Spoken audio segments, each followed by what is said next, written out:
सभासद बकरीतील पान क्रमांक 37 व 38 मध्ये पुढे असा उल्लेख आहे की राजे राजगडास आले होते. बातमी खबर शत्रूच्या सैन्यातून आणली की शास्ताखानाची 3 बोटे तुटून गेली. उजवा हात छोटा झाला. वरकडेही कित्येक लोक मेले. नवाब दहशत खाऊन पळून दिल्लीस चालला. हे वर्तमान आले. त्याचवरून राजे बहुत खुशाल झाले की फते होऊन आलो. शास्ताखानास शास्त केले. बादशहाने नाव ठेवले, परंतु हे व्यर्थ ठेविले नाही. ते आपण शास्त करून नाव रुजू केले. अशी खुशाली करून साखरा वाटल्या, भांडी मारली.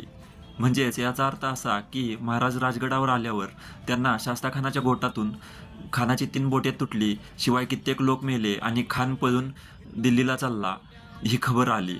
ही खबर ऐकून महाराज खुश झाले. त्यानंतर महाराज म्हणाले की फते होऊन आलो. शास्ताखानाला शास्त केली. बादशाने जे नाव ठेवलं होतं ते नाव आपण रुजू केलं. त्यानंतर महाराजांनी खुशाली म्हणून साखऱ्या वाटल्या, शिवाय तोफांची भांडी उडवली.